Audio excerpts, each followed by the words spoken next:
Muy buenas noches, estamos en La Controversia, transmite Canal Capital en directo un programa de la Franja de Opinión y hoy tenemos un tema que el país está debatiendo, que es la reforma a la salud.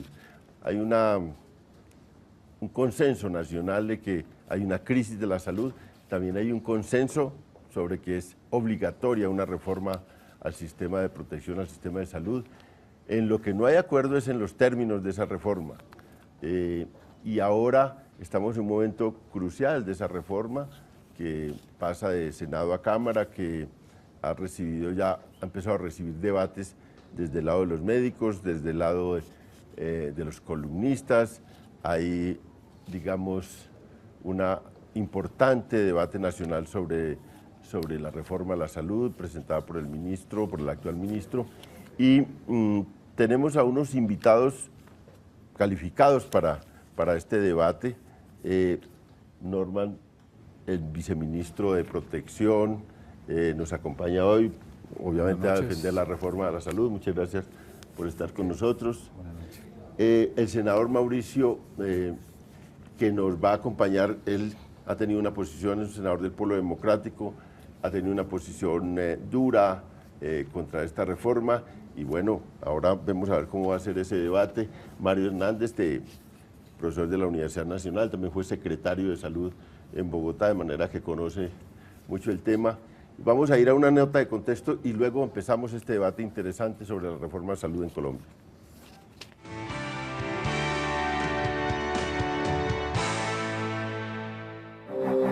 La reforma que impulsa el gobierno Santos mediante dos proyectos de ley, una estatutaria y una ordinaria, representa la profundización de un modelo que se ha implementado desde la Ley 100, restringiendo la autonomía de los profesionales de la salud y fortaleciendo el papel de los agentes dominantes que hoy se llaman EPS, pero que luego se llamarán gestores.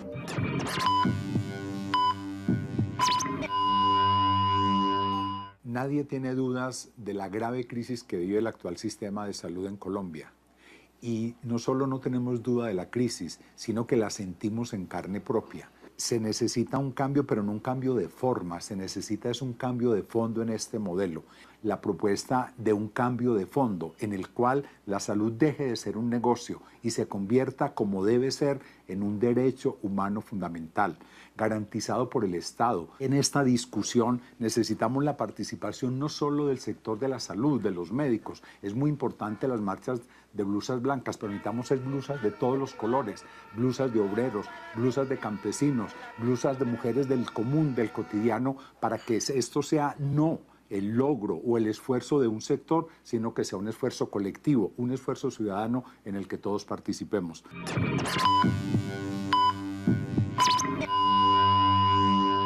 El país todavía no ha entendido el papel de las EPS. Creen pues que las pusieron ahí como unas intermediarias financieras para que se quedaran con el dinero.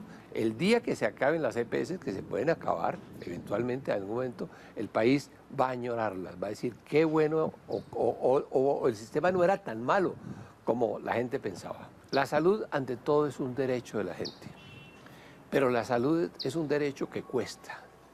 Y entonces ahí es donde viene, ¿se puede hacer negocio? Yo creo que se puede hacer negocio decente, que los médicos tienen derecho a ganar, los hospitales y las clínicas tienen derecho a ganar, las aseguradoras a ganar, pero a ganar dentro de unos límites razonables. Eso es lo que llaman negocio.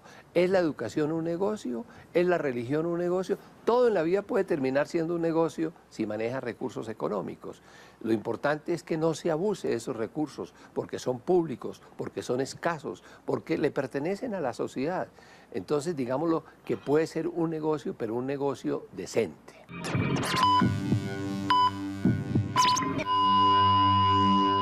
El negocio en la atención de la salud es una perversión moral. Ese proyecto de ley, de llegarse a aprobar, nos dejaría en peores condiciones de lo que estamos actualmente.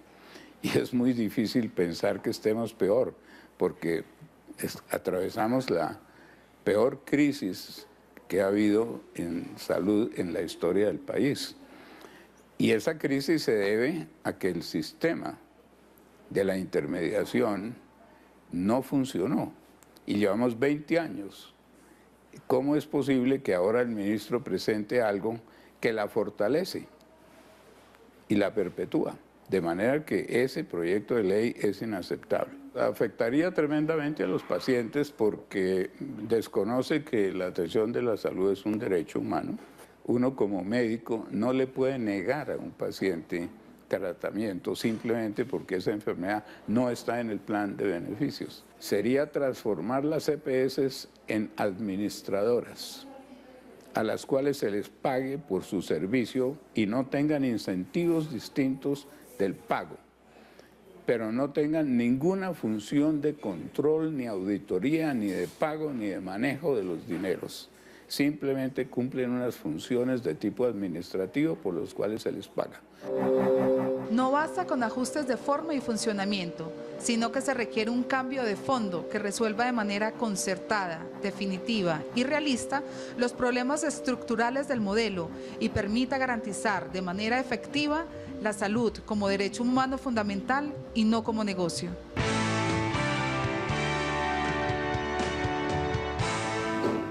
Estamos en La Controversia, transmite Canal Capital en directo un programa de la Franja de Opinión. Este programa se lo dedicamos a la reforma de la salud. Ya vimos distintas voces de cómo está la crisis de la salud y cómo son las distintas posiciones sobre la salud. Estamos en problemas de atención al paciente, estamos en un programa o en un sistema que hace agua, pero hay una cosa muy dura que es también que adoba todo esto, que es la corrupción y los escándalos tan bravos de corrupción en las EPS. Se dijo que se iban a, incluso los titulares de prensa decían, bueno, no más EPS, no más intermediarios de ese tono que han tenido hasta ahora. Y estamos acá con el viceministro de Salud para empezar esta discusión. A los televidentes hay que presentarles un poco cuáles son las bondades de esta reforma que ustedes defienden y en qué cambia el sistema que viene de atrás y que ha hecho crisis. Muy bien, muy buenas noches.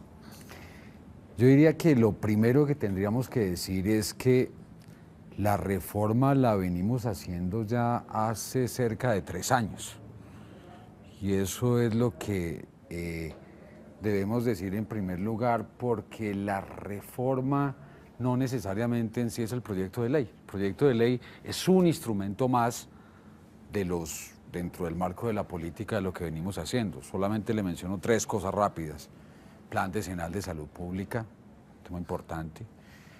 Saneamiento o depuración de EPS, es una superintendencia haciendo su tarea. Todos unas opciones de movilidad y portabilidad que le permitan a los usuarios tener mejores condiciones de acceso, entre otras. Entonces creo que eso es lo primero que hay que decir. Ya con respecto al proyecto de ley, creo que ahí también ha faltado un poco de conocimiento y un poco más de entender cuáles son los temas que se esperan corregir con la reforma. Y creo que yo los podría resumir en 4 temas centrales que justifican el proyecto de ley que cursa en el Congreso de la República. El primero, una demanda, creo que de todo el mundo, el tema de la centralización de los recursos. Usted mismo lo decía en su presentación, ahí se presentaron casos de corrupción, se presentaron casos de falta de control. Lo que estamos haciendo acá con la creación de una institución como Salud Mía es devolver lo que la ley 100 en algún momento le entregó a las EPS, que fue el recaudo de los recursos. Primer punto, los recursos, tanto los fiscales como los parafiscales, van a ser administrados de una manera unificada. Eso sería una entidad pública. Sería una entidad pública. Segundo, esa entidad sería encargada de administrar y de resolver el segundo problema también crítico, el tema de la afiliación de la gente. Hoy en día, los agentes, las EPS, pueden de alguna manera poner barreras de acceso a la afiliación, por ingreso, por edad, por sexo, por cualquier tipo de condición. Lo que estamos proponiendo acá es que esta entidad sea la encargada de administrar el portal de afiliación de los colombianos y que de alguna manera la población pueda de una manera libre escoger quién quiere que sea su gestor de salud. O sea, evitamos que haya una selección adversa. Y el tercero, que los recursos vayan directamente desde este fondo a los prestadores de servicios de salud. Que esa es tal vez uno de los temas que históricamente ha afectado a este sector en materia. ¿Cómo se van a llamar a esos prestadores? No, los prestadores son las IPS, públicas y privadas. Entonces, ese es un primer punto que resuelve 3 problemas, la creación de Salud Mía. El segundo tiene que ver con los gestores. El segundo tema importante y la creación de las áreas de gestión sanitaria. Lo primero es que no es cierto decir que los gestores son las mismas EPS con una fachada distinta, como lo han dicho en algunos casos. Con un nombre distinto. Con un nombre distinto. No es cierto. Primero, y hay 3 diferencias fundamentales. Primero, no recauda los recursos.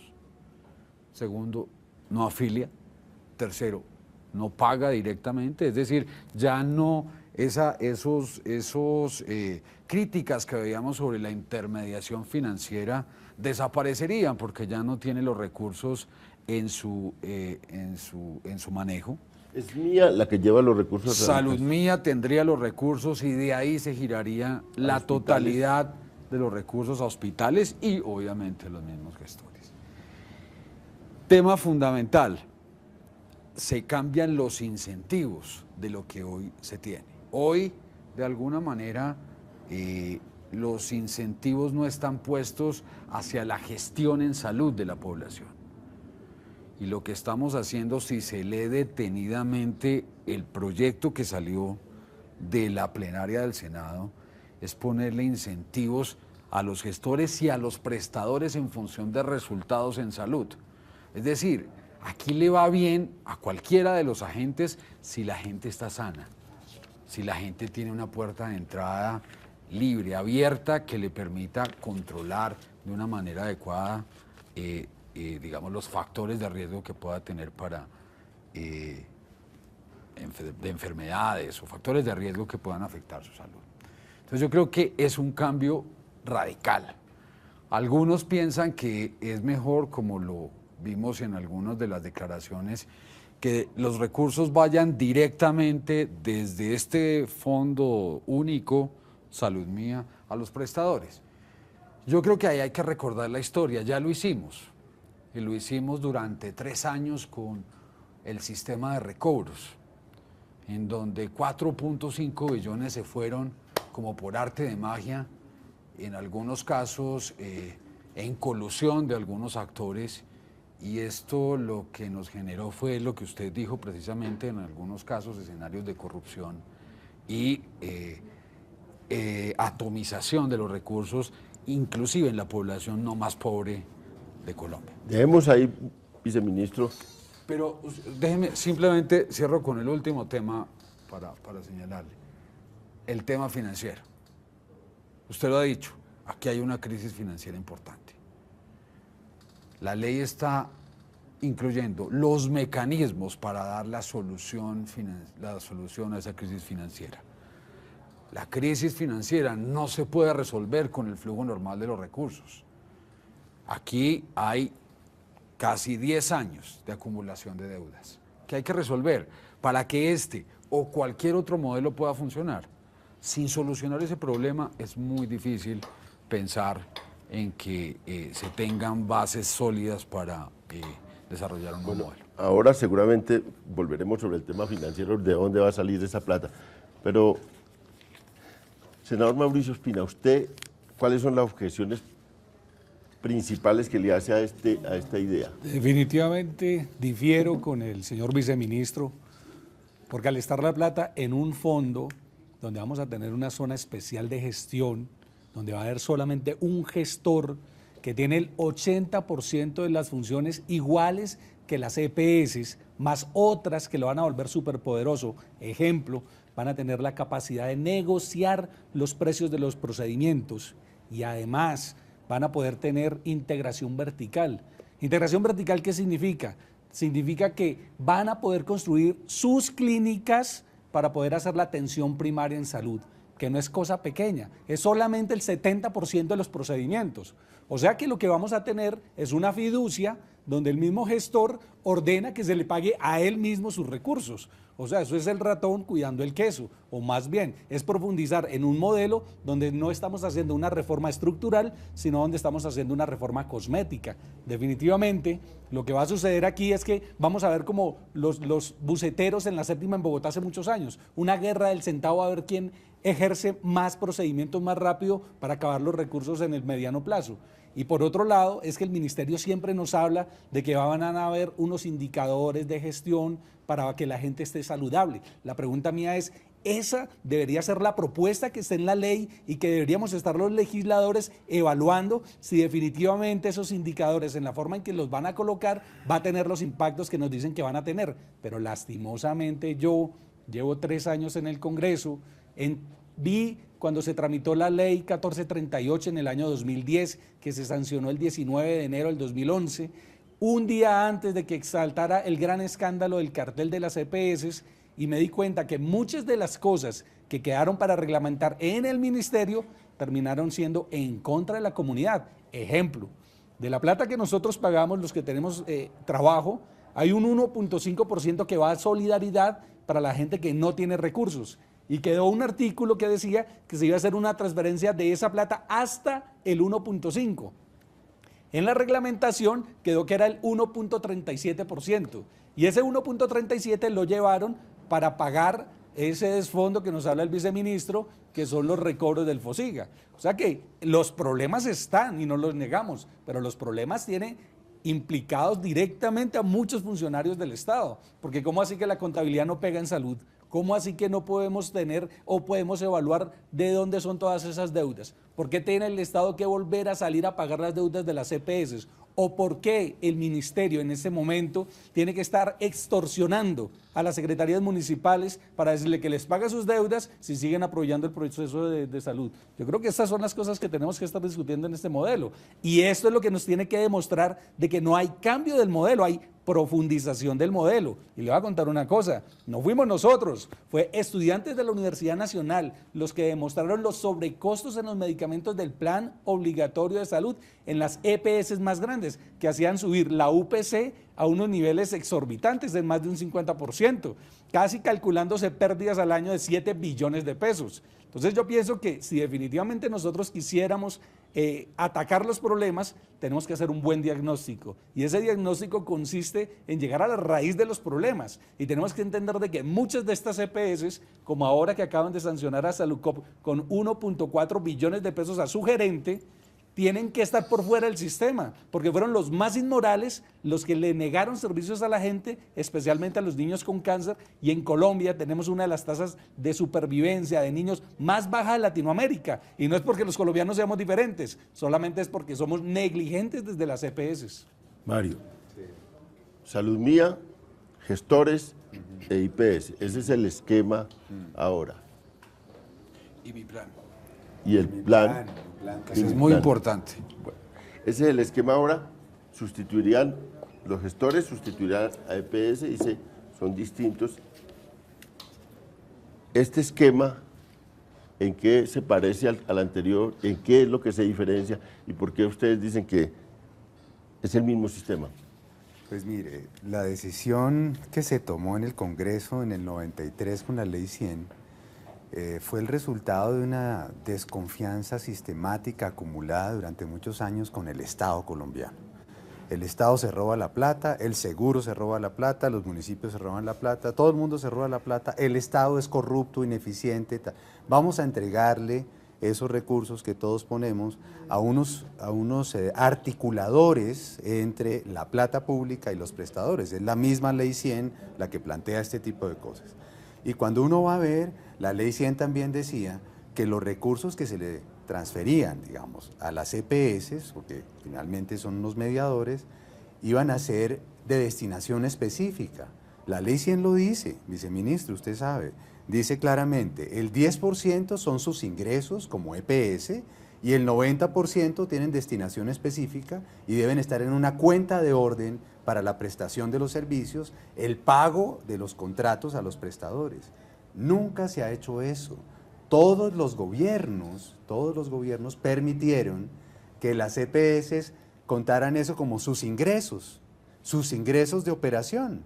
Y por eso entonces al recibir una cantidad de plata al comienzo del año, como UPCs iguales al número de afiliados, pues empezaron a hacer grandes inversiones, a hacer integración vertical, a sacar la plata del país, a hacer canchas de golf, a hacer colegios y no sé qué cosas, como hizo Saludcoop, y a integrar una cantidad de empresas en integración comercial. El gobierno cree que simplemente cambiando los incentivos y la forma de pago a estos que siguen siendo los intermediarios, se va a solucionar el problema. Viceministro, mire, leí con mucho cuidado la forma en que ustedes piensan pagarle de Saludmía, que es como un banco, empresa industrial y comercial del Estado. Según ustedes va a tener las cuentas, ¿cierto?, de cada uno de los gestores y les van soltando la plata y lo llaman ingresos. Cada cuenta de estas son los ingresos de cada gestor. No importa si es público o privado, con ánimo o sin ánimo de lucro. Eso se llama privatización de recursos públicos, viceministro. Mire, porque cuando usted crea una cuenta y le dice, es como una especie de encargo fiduciario, yo le guardo esa plata, le doy el 10% al comienzo, primera forma de pago. Segundo, le doy una parte de la UPC para que usted haga integración vertical de servicios básicos y haga gestión del riesgo. Es decir, invierta en la prevención y que no se enfermen sus afiliados. Eso se lo dice ahí claramente. Después le dice, le voy a guardar una plata para reaseguro, de manera que le pago por los de alto costo. Después le dice, le voy a guardar otra plata para un fondo de garantías. Aún así, al final le pongo unos indicadores que lo van a estimular a que mantenga sana su población. Y al final le doy sus utilidades del final del año para que usted reciba su rentabilidad, su ganancia. Mire, viceministro, cuando yo estoy pensando el que al final voy a tener ganancia, entre menos me gaste mis recursos de UPC, pues hombre, voy a hacer muchos mecanismos. Ustedes confían demasiado en que estos señores ahora sí se van a portar bien, simplemente porque le fijan todos esos mecanismos. O mire, sinceramente, nuestra propuesta es retirar ese tipo de intermediación con estímulos de rentabilidad por esa administración y crear unas unidades territoriales, poblacionales y territoriales de carácter público, con mucha vigilancia, con transparencia, con control social permanente, con un cuerpo colegiado que realmente esté pidiendo cuentas, ojalá trimestralmente. Eso es más, digamos, útil para superar la corrupción. Pasamos de la corrupción pública a la corrupción privada. Pasamos de una gente que se robaba una plata, ahora son billones de pesos, billones, y pues que obviamente implican salud de la gente, una cantidad de problemas de acceso. Entonces, y esto, terrible. Esto que usted dice sería una especie de Saludmía regional. Es una unidad territorial, claro. Los fondos es importante que se articulen, en eso lo compartimos. ¿Por qué? Porque producen más solidaridad, ¿cierto? Porque impuestos y cotizaciones producen efectivamente un efecto de solidaridad poblacional en cualquier sistema de salud. Pero usted los tiene que bajar y asignar territorialmente de acuerdo a las necesidades de la población. Perfil epidemiológico, equidad, incluso cultura, por ejemplo, lo que están peleando los indígenas. Entonces ustedes lo que dicen, los privados intervienen ya en la prestación de servicios, exacto. Solo en la prestación No clínica, en los hospitales privados. Bueno, dejamos eso en punto, ese debate, y nos vamos a una pausa y volvemos con este interesante debate sobre la reforma de la salud.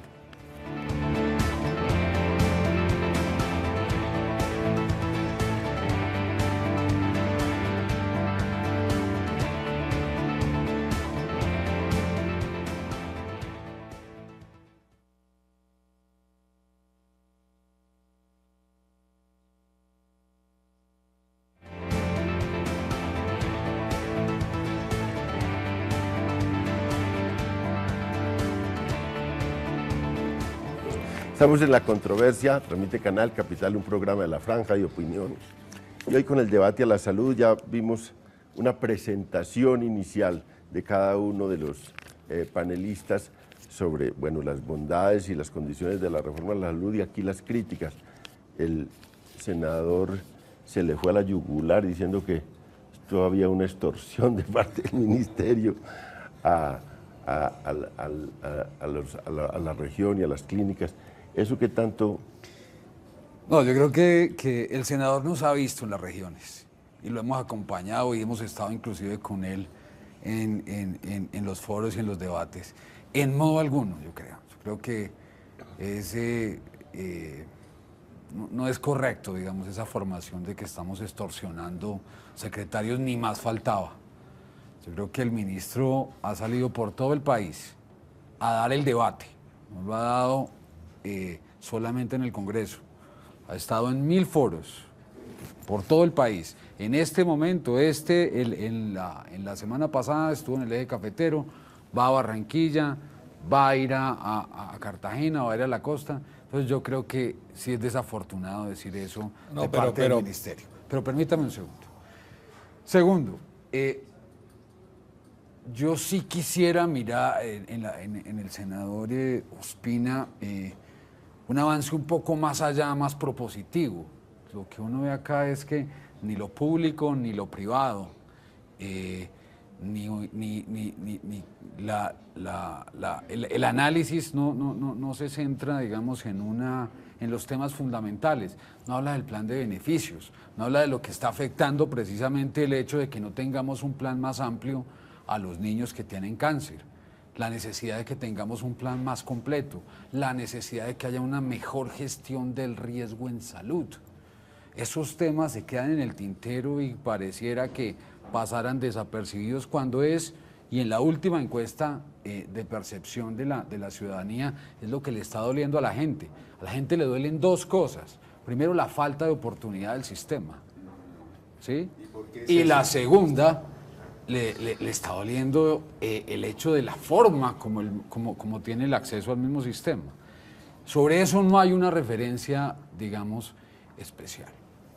El doctor plantea dos temas importantes, que yo creo que hace un buen balance, pero tiene unas cuantas imprecisiones en su análisis. Él dice, y van a ganar, pero él no toma la otra cara de la moneda.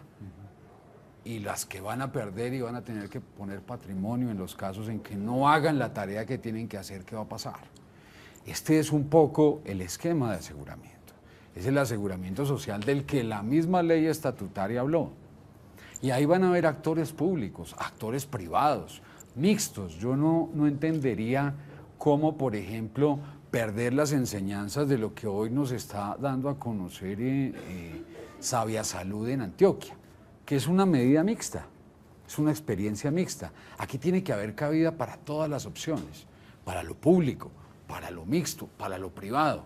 Creo que ser excluyente en la figura que se use probablemente no es el mejor camino y ya lo vimos, ya digamos, ya lo hemos vivido durante estos 20 años. ¿Y las CPS qué se van a hacer? Estas que están funcionando hoy, ¿qué? Pues algunas muy seguramente no van a seguir, otras probablemente se van a transformar en las nuevas condiciones que está estableciendo la ley. Para ponerle un solo punto clave, a constituir las reservas para evitar que esté pasando lo que hoy pasa con las crecientes deudas que tiene el sistema.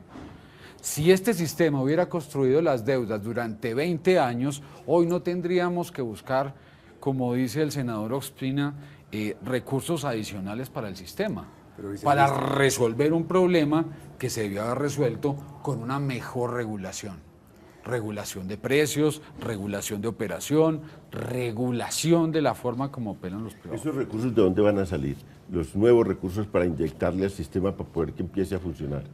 La reforma tributaria produjo un cambio fundamental, la reforma tributaria aprobada en diciembre del año pasado. Y es que la composición de la financiación se volvió más fiscal que parafiscal. Pues la mayor proporción de recursos son fiscales. Y creo que eso es coherente con la definición de la ley estatutaria, del marco del derecho. Entonces, una gran parte de los recursos van a ser fiscales. Y la otra parte van a ser pues, parafiscales de las cotizaciones. Pero es que yo entiendo y respeto que usted es economista, igual que el ministro de Salud, Y entiendo que la forma en que se está financiando a partir del CLE del 8% sobre las utilidades en las empresas, el nuevo sistema, para mí trae un riesgo gravísimo que no se está evaluando en la reforma. Por ejemplo, son 100 empresas en el país las que colocan el 80% de la utilidad. 100 empresas que son de 5 sectores: sector minero, sector petrolero, sector comunicaciones, sector financiero y no recuerdo el quinto en este momento. Si pasa en algún momento lo que está sucediendo en ese momento en el Cerrejón en La Guajira, donde por una huelga hubo un paro de 30 días, inmediatamente se caen todos los ingresos de La Guajira e inmediatamente están en una crisis fiscal gravísima de lo que va a suceder en la ejecución de La Guajira. O sea que para mí esa forma en que se delimita la nueva forma de financiación del sistema es una forma de amarrarnos a nosotros en esta gran trampa de la pobreza, donde quedamos amarrados solamente a la política extractiva, la gran locomotora. Ahora, lo que yo opino sobre el sistema y la financiación que usted me estaba criticando antes, es que el sistema tiene bloqueado más de 6 o 7 billones de pesos desde hace 2 años. Y el ministerio no ha tenido la voluntad política de desbloquearlos para pagar las deudas territoriales. Yo lo invito a mirar las cuentas del balance de octubre, en ese instante, yo creo que si las EPS hicieron los grandes ahorros y construyeron las grandes clínicas a costillas del sufrimiento de la gente, yo no pienso que el gobierno debería estar subsidiando sus deudas. Pienso que deberíamos primero nacionalizando la infraestructura. Y no estoy diciendo que estemos convirtiendo en un gran seguro social todas las clínicas, pero sí creo que deberíamos tener una política nacionalista que apropie lo que se construyó con la plata y el sufrimiento de los colombianos. Un seguro social. Y sí creo, no, para nada. Lo podría operar un tercero, lo podría operar un... No, Capricornio, eso es de, usted sabe, del senador de las barreras. No, yo estoy hablando es de empresas que pueden estar en el espectro colombiano y que pueden tener con una política nacionalista un muy buen desarrollo. Lo que pasa es que es muy bueno cobrarle a los colombianos y decirle, bueno, qué pena, se murieron todos los niños que necesitaban válvula hacking porque hicimos todos el pacto macabro para que no estuviera dentro del programa obligatorio de salud, pero ahora sí los vamos a premiar siendo con los gestores. No, yo creo que las cosas hay que tratarlas por su nombre. Y creo que si el ministro va donde un secretario y le dice, bueno, vamos a pagar las deudas de caso Bogotá, de lo que se tiene en las deudas de salud de Bogotá. Hablemos de Bogotá. Entonces, bloquean la capacidad de la gente de la protesta, por eso. Ahora, me van a decir a mí que la gran corrupción de los hospitales, no estoy de acuerdo con la corrupción de los hospitales, pero tampoco podemos comparar la compra de no sé cuántos kilos de langostinos y de camarones y no sé cuántas botellas de vino con los 7 billones de pesos al año que se quedan en medicamentos dentro de las grandes multinacionales. No acepto de ninguna forma la corrupción en hospitales públicos, tampoco. No, pero miren, entremos a otra cosa que es que yo creo que parece ser un problema solo técnico, parece solo ver cómo hacemos para organizar unos actores. No, mire, es una visión de sociedad y de relación Estado-sociedad lo que está en juego. Yo le contaba ahora a León que yo trabajo en historia comparada de sistemas de salud en el largo plazo, ¿sí? Cuando uno ve esas trayectorias de largo plazo, lo que encuentra es pactos políticos profundos en la sociedad, diciendo qué le dejamos a la lógica de competencia, lucro, etcétera, y qué no. Hay cosas que se desmercantilizaron porque se consideraron derechos, ¿sí?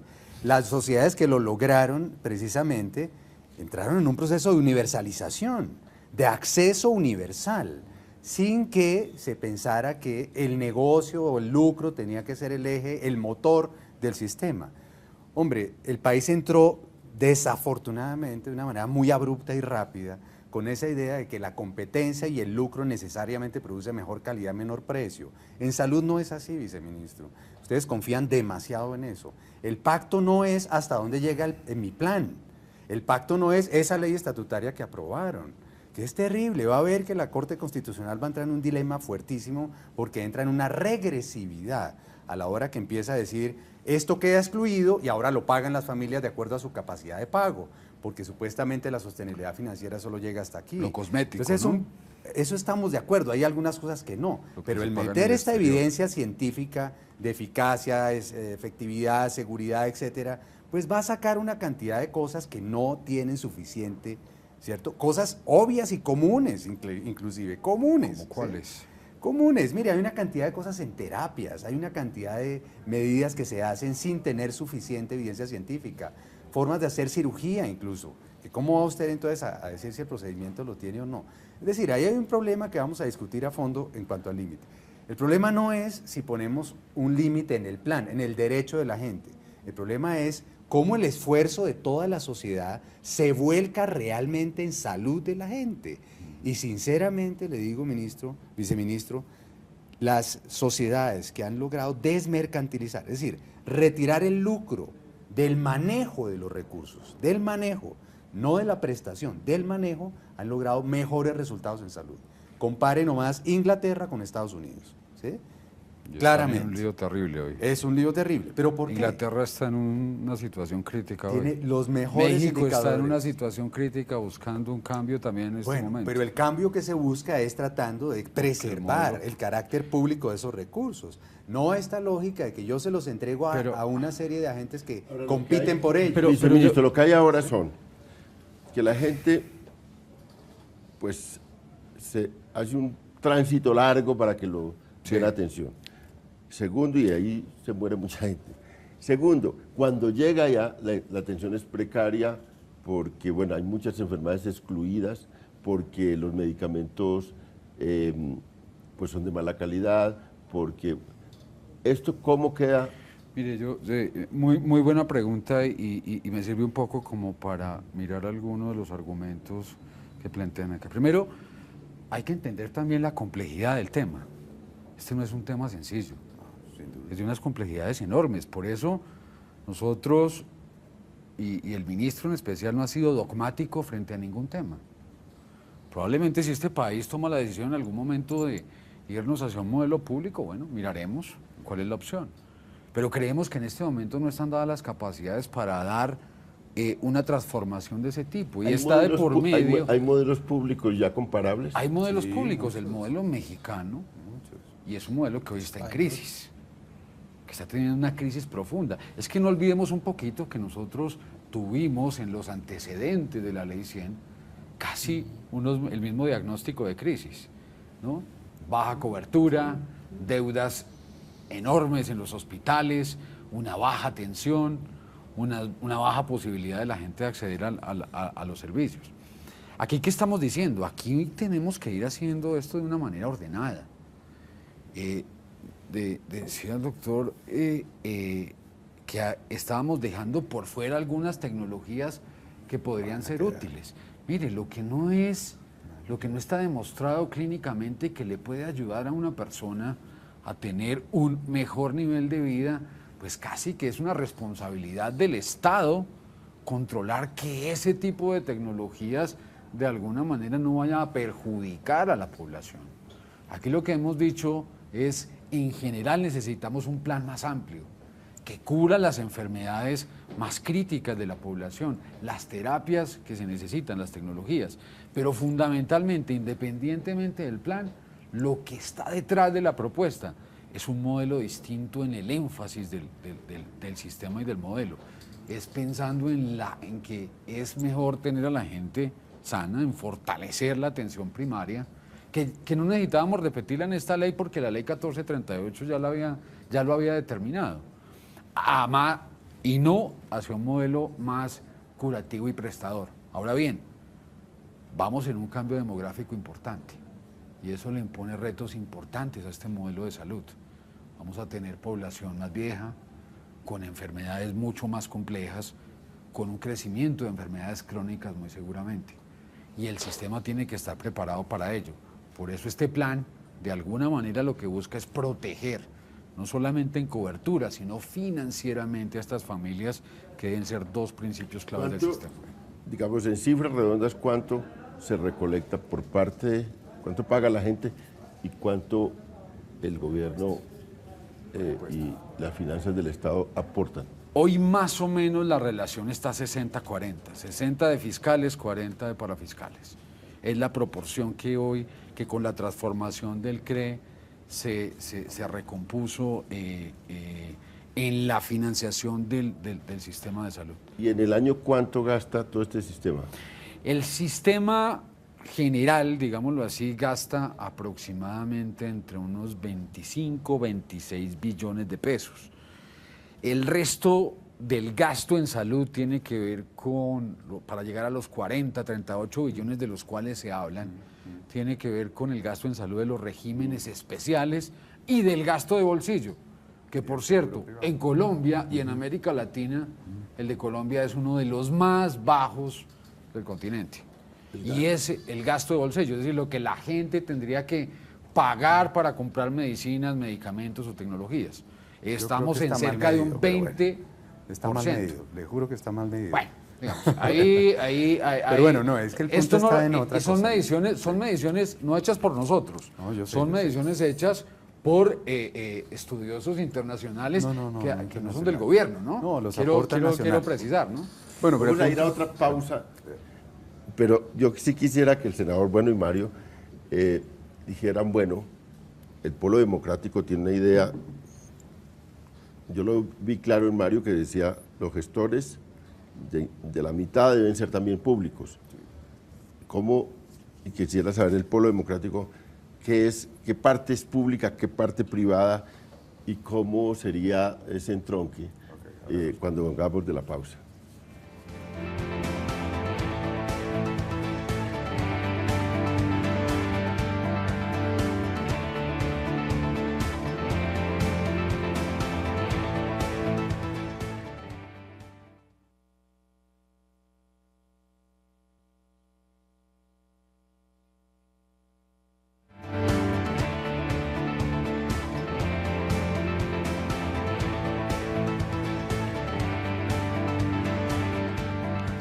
Estamos en La Controversia, transmite Canal Capital en directo un programa de La Franja de Opinión y el debate hoy, ya los televidentes ven, es un debate alrededor de la reforma de la salud y de las distintas posiciones que tiene la reforma de la salud. Yo le preguntaba antes de ir a la pausa sobre las propuestas del Polo. Yo le he oído el discurso como en el sentido de que es un derecho, no es un negocio, que la salud es un derecho y que ese derecho debe estar amparado por el Estado, y ustedes son partidarios de un modelo de salud pública. No. Nosotros primero nos hemos dejado asesorar por la Alianza Nacional por la Salud en los diferentes proyectos que se han presentado desde el año 2010. Y en esto quiero ser enfático en que en nuestra propuesta nosotros creemos en los prestadores públicos y en los prestadores privados. Nosotros creemos en muchos médicos que hicieron inversiones, que tienen sus empresas, que tienen sus clínicas y que prestan servicios de excelente calidad. Ahora, en el manejo de los recursos, que es en el manejo que se centró en unos grandes monopolios, en los grandes pulpos del país, nosotros definitivamente con ellos no compartimos y creemos que sí no deben existir. Porque nosotros pensamos que la gente no va al médico porque quiere. Eso es como la llamada cuando usted hace servicio al cliente, que siempre lo dejan en espera y usted vuelve y marca y vuelve y marca y vuelve y marca y vuelve y marca y vuelve y marca. Esto pasa en el sistema de salud de Colombia. La gente no encuentra respuesta y entonces está en el sistema, está en el sistema, está en el sistema, está en el sistema. Si nosotros pensamos que existe otra forma en que se pueda administrar esa calidad de recursos, estamos seguros que la gente no estaría todos los días perdiendo el tiempo en las filas en los centros de salud ni en los hospitales, sino que buscaría cuando realmente lo necesite, y lógicamente habría un porcentaje mucho menor de personas que de pronto tendremos que controlar, pero queremos que ese control se pueda hacer desde el Estado y con unos criterios de transparencia que no sean la rentabilidad para los monopolios. Pues mire, León, yo hago parte de ese grupo que se llama Alianza Nacional por un Nuevo Modelo de Salud. Construimos un proyecto de ley estatutaria, el 105-2012 Senado, que se presentó el año pasado. Claramente decíamos, porque es un pacto social y político más amplio, incluyamos el bloque de constitucionalidad, es decir, los desarrollos sobre el derecho a la salud internacionales. Eso quiere decir que el derecho a la salud incluye el agua potable, ¿sí?, el saneamiento, la salud pública en todas sus dimensiones. Eso es más salud pública y prevención. Claro, pero es que todo eso hace parte del derecho a la salud, alimentación sana y suficiente, ambiente sano, trabajo digno, etcétera. Además de la atención según necesidad, no según capacidad de pago, no según hasta donde alcance la plata. Es que eso es una visión realmente de derecho hacia el universalismo y de ciudadanía social. Bueno, eso no fue aprobado. Pero eso ¿de dónde salen los recursos para dar eso según capacidad? Hombre, salen de los distintos sectores del Estado, como está organizado para todos los componentes, por impuestos, claro, pero también por los pagos que se hacen pues, en distintas formas. Pero en la atención en particular decíamos, por eso es que podemos unir impuestos con cotizaciones, pero el asunto es retirar una serie de sobrecostos que implican la intermediación, la extracción de rentas de ciertos servicios, de ciertas funciones del sistema. Por eso decíamos, primero declaremos ese derecho muy amplio para todos los ciudadanos en condición de ciudadanos, no según capacidad de pago. No es necesario tener regímenes, ni tener siquiera un plan o mi plan, porque el mi plan parece un contrato con el intermediario y no tanto el contenido del derecho. Entonces, nos vamos más bien a una forma organizada que permita recuperar la capacidad pública de administración de esos recursos en los territorios. Ahora, públicos y privados pueden convivir sin duda en cualquier sistema, pero necesitan articulación con ahí sí, un verdadero pagador público que ponga en cintura las cosas y que articule lo colectivo y lo individual. Usted sabe, viceministro, que una cosa es el Plan Decenal de Salud Pública hecho con PIC, platas para planes de intervención colectivas en los municipios, y otra cosa es lo que hacen los aseguradores con su PIP.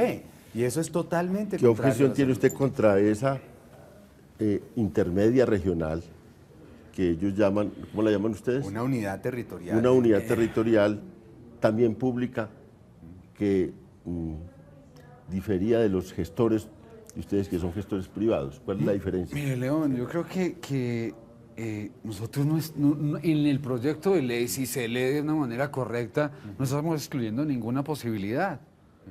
Le estamos diciendo a las entidades territoriales, si hay cabida para un gestor puramente público, ahí están las posibilidades para que lo haga.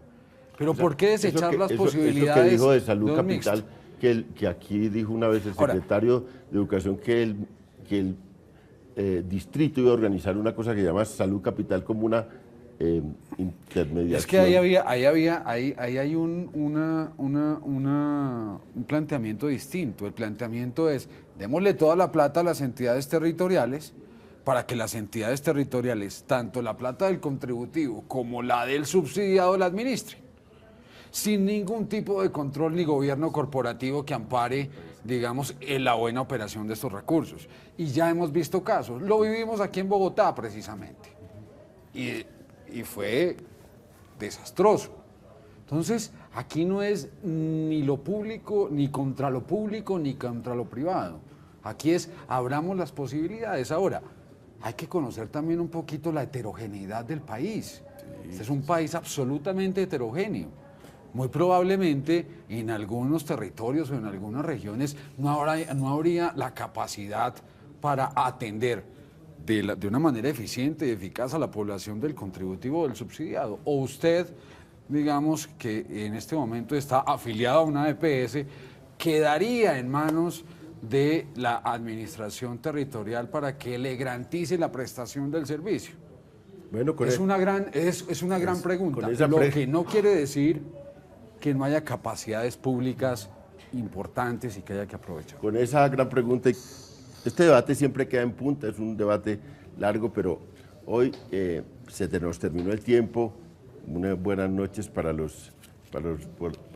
audiencia. Muchas gracias a los panelistas por acompañarnos y los esperamos el próximo lunes en otro programa del Canal Capital de la Franja de Opinión en La Controversia.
Importante debate nacional sobre la reforma a la salud presentada por el actual ministro, y tenemos a unos invitados calificados para este debate.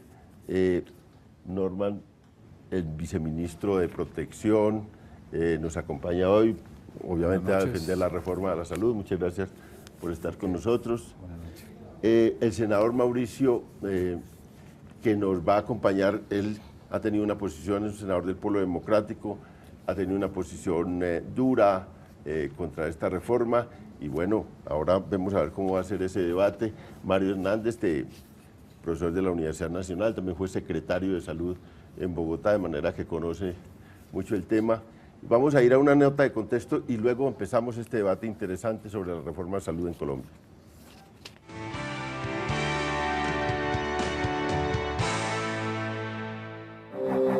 La reforma que impulsa el gobierno Santos mediante dos proyectos de ley, una estatutaria y una ordinaria, representa la profundización de un modelo que se ha implementado desde la Ley 100, restringiendo la autonomía de los profesionales de la salud y fortaleciendo el papel de los agentes dominantes que hoy se llaman EPS, pero que luego se llamarán gestores. Algo que la fortalece y la perpetúa, de manera que ese proyecto de ley es inaceptable. Afectaría tremendamente a los pacientes porque desconoce que la atención de la salud es un derecho humano.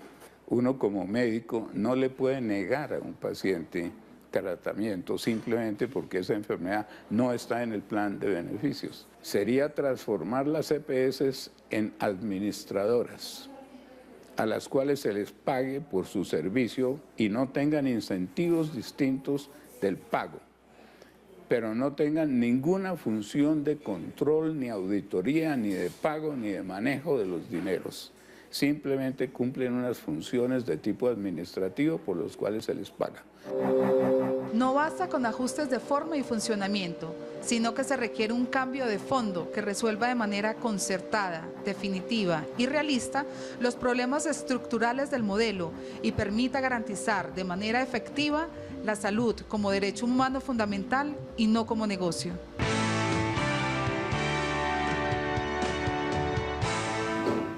Estamos en La Controversia, transmite Canal Capital en directo un programa de la Franja de Opinión.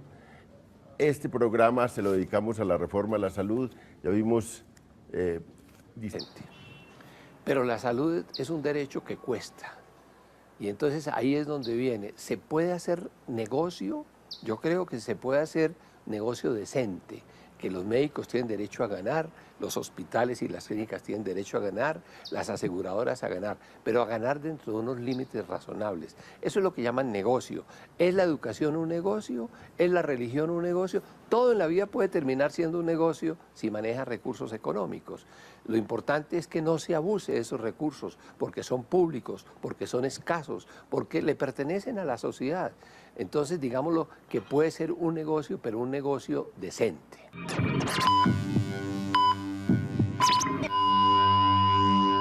El negocio en la atención de la salud es una perversión moral. Ese proyecto de ley, de llegarse a aprobar, nos dejaría en peores condiciones de lo que estamos actualmente. Y es muy difícil pensar que estemos peor, porque atravesamos la peor crisis que ha habido en salud en la historia del país. Y esa crisis se debe a que el sistema de la intermediación no funcionó. Y llevamos 20 años. ¿Cómo es posible que ahora el ministro presente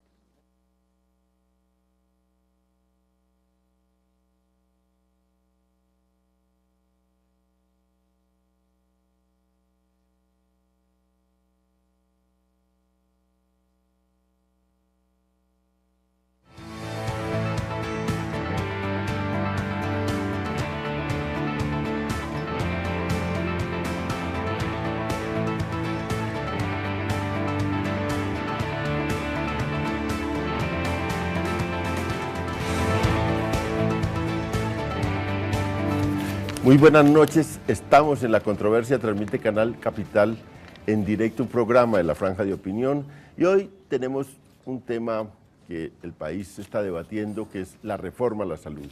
Hay un consenso nacional de que hay una crisis de la salud también hay un consenso sobre que es obligatoria una reforma al sistema de protección, al sistema de salud. En lo que no hay acuerdo es en los términos de esa reforma.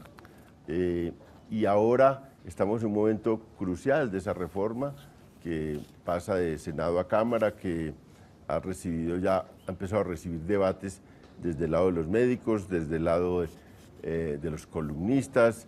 Hay, digamos, una... Nadie tiene dudas de la grave crisis que vive el actual sistema de salud en Colombia.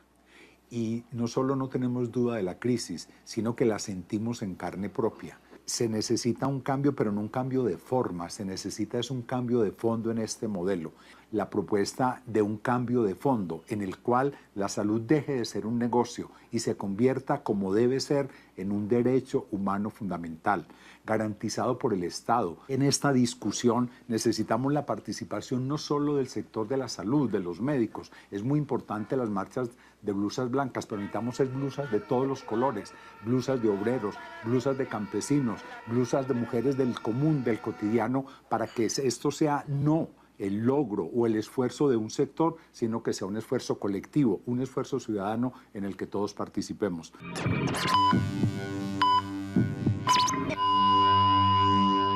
El país todavía no ha entendido el papel de las EPS. Creen pues que las pusieron ahí como unas intermediarias financieras para que se quedaran con el dinero.